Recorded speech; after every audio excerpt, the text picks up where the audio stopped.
So I'm here on a very gloomy day at the mounds. It's kind of beginning of the season here. Everything's closed. Racing's about to start up.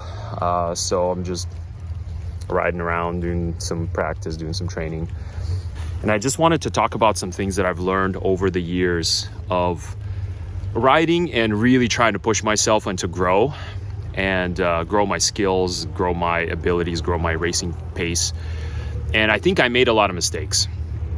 So I wanted to share 3 things that I think will, if you keep those in mind, I think they will let you advance much quicker than I have personally. All right, you'll have to excuse the noise behind me. There is some side-by-sides ripping around. We are in an off-road area. So the general concepts here are really all about eliminating friction and making it easier for you to learn. Because I think as a beginner in motorcycling, this is a very hard sport with a lot of different nuances. So there are a lot of struggles which mean that you're mostly just surviving. Your first couple of years riding is really about survival. You might think you're doing well, but then you go to a race or you ride slightly harder terrain and you realize, no, I'm still surviving. So really it is about eliminating friction and eliminating things that don't need to be difficult. I think this is what the 3 things are focused on. So the first thing is get a bike that doesn't suck. And I don't mean go out and buy a brand new KTM 300 Champions Edition, podium winning, all that kind of stuff. Not at all. What I mean is get a bike that you don't need to work on all the time. So it might be tempting to go buy a 450 motocross bike for $2,000 because it makes the most horsepower, because Jet Lawrence won all the championships on it. But you're not Jet Lawrence.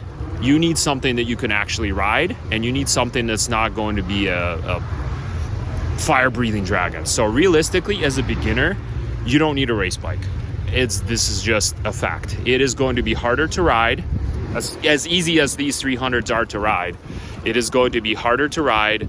It's going to be more expensive to maintain, and it's going to hamper your learning. So get something that you're not scared of, that's easy to ride, that's got long maintenance intervals, that you can just go out and burn gas and practice stuff on, that you're not scared of dropping, you're not scared of hurting, you're not scared of fixing.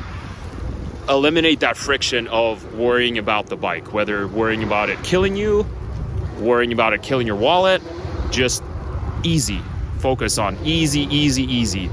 Even if you have to kind of swallow your pride a little bit and go down a bike. I'll tell you this as from personal experience. When I first started riding dirt bikes, I had a TTR 225. I rode that around for a year. And then I said, I need a bigger bike. I bought a DRZ 400, and I should have stayed on that TTR for another couple of years. I would have learned much more, much faster, because that DRZ was way too much for me in like single track situations. Get a bike that doesn't suck. That's, I think, one of the most important things. The second thing is focus on your fitness. So riding, especially riding off-road, is a very physical discipline.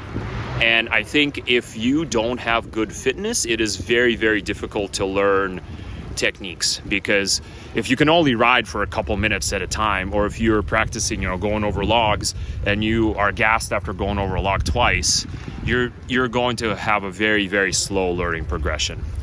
It's also a lot more dangerous to try stuff. So because you're not in control of the bike, because you're not in control of your own body. And when it comes to fitness, I would say, I think myself, I thought I was a pretty fit person until I started taking fitness seriously. So unless you're somebody that played sports at a pretty high level, like competitive sports, or has worked with a professional coach, and you kind of know, you've done some sort of competition that lets you know, yeah, I'm actually a pretty fit person. If you're just like an active person, you go hiking, you go mountain biking, all that kind of stuff recreationally, you might not be as fit as you think. So I would say a good gauge is if you're riding, and if you can't ride at your like maximum like pace, like at a pretty aggressive pace for more than 10 minutes, or if you are struggling to pick up your motorcycle, whether it's on flat ground or in a tricky situation, like if you can't pick up your bike or you need help picking up your bike, you're probably not as fit as you should be for really learning. And this is from personal experience. Once I started working on my fitness, which was like 8 years into my riding, and I only started doing this the last few years, my riding has progressed way faster because I can learn things much quicker. I can try things much safer. And I feel like I'm not focusing on just staying on the bike or keeping the bike upright or keeping the bike from falling over, because I have the balance and the small muscle stability that lets me try stuff. Like I can go over, this is not really a big log, it's just a nice parking log, but I can go over a big log and not really worry about crashing or keeping the bike under control. And I can try that over and over again and not really get tired. So I can go out for a 5-hour training session for hard enduro and not be completely destroyed in the middle of it. So I think it's super important. And I would highly recommend trying a professional program. So there's tons of them out there. Just Google, try one for a couple months. I think you will see your riding transform, absolutely transform. You will be amazed. And I'll give you another example. You probably, if you're riding with a group of people or you're riding for a bit, those people that jump into the sport and they're somehow instantly good. Like you might be riding for 5 years, and then somebody comes along and they have like a mountain bike racing background or a football book background or something, and they go on 2 rides and all of a sudden they're faster than you. That's because they have the fitness and the athleticism to be able to control that bike very efficiently. So it's I think fitness just crosses over so many things, and it's just such a great thing to work on. And I think it's something that you can focus on off the bike, which will give you a huge edge in your learning. And I know I'm kind of ranting here, but I just think it's really important, and it's something that will absolutely propel your riding. And I wish I would have focused on it much earlier in my riding career. And then finally, and this one might be kind of obvious, is take a class. Take more than one class. I know they're expensive, but especially I think as a beginner, it's really important to make sure that you learn the proper techniques and you have somebody actually telling you what to do. And it's much better if this is a professional. Like if you have somebody that's a professional coach in your riding group, fantastic, you're super lucky. But most people don't, and don't trust somebody that has been riding for 20 years to necessarily know how to ride well and properly, because not only maybe they've been riding wrong for 20 years, but also the techniques evolve. So even somebody that might have done motocross or something at enduro at a very high level 20 years ago or however long ago, that doesn't necessarily mean, and they might be super fast, much faster than you. That doesn't necessarily mean that their techniques are still applicable to modern motorcycles, to modern techniques, to modern, in some ways, riding disciplines. Because it all changes. Tires evolve, bikes evolve, terrain that we ride in some ways evolve. Like the sport of hard enduro, for example, didn't really even exist 10 years ago.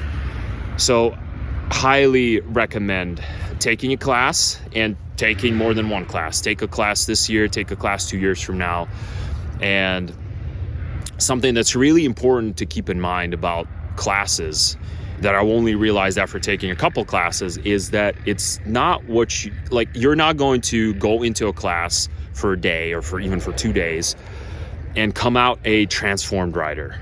You will ride a little bit better, but probably not much. It's not going to change your riding dramatically.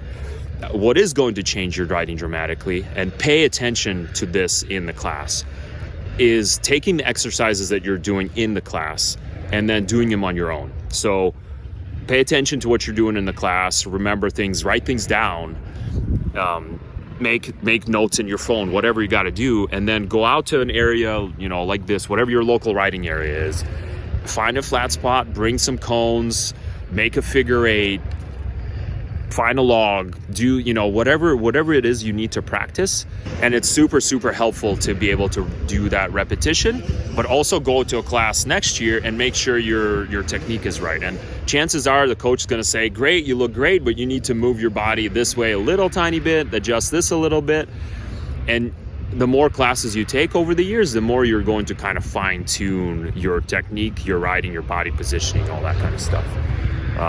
You know, I've been riding for a while, and I still, when I go to a class, I still learn something new, and I realize, oh, I've been doing this wrong for the past 10 years. It's small little increments, but it's really cool how you kind of fine tune that edge.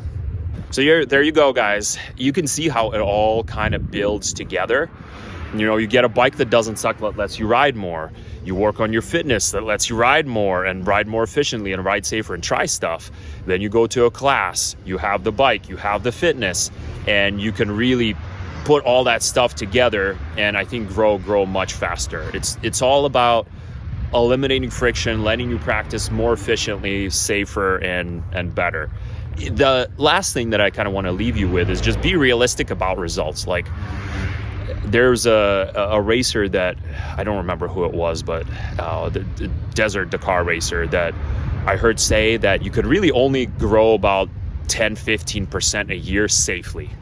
So realize that there's a lot of experience that goes into this too, especially when it comes to riding fast or riding dangerous terrain, that you will get to a place where everything's really clicking, you're feeling really good, and you just need to be careful not to go over that 10-15%, because that's where kind of the danger can lie. And that's where unfortunately sometimes people get hurt, is because they have the skills already, they are starting to get the strength and the body positioning, all that, but they don't necessarily have the experience to know what will happen when they hit some route going 35 miles an hour that, you know, sends them off into the woods. So it's you got to take your time with it still. But I think the cool thing is, if you just kind of do these three things, you'll be able to see your own progression much quicker, and you'll be able to enjoy riding much more. You'll get to a level where you're constantly growing, and it's just a very satisfying place to be. So hopefully you guys enjoyed this video. Hopefully you found something useful in it. If you have other tips and tricks and thoughts, leave a comment, and I'm gonna go back to riding.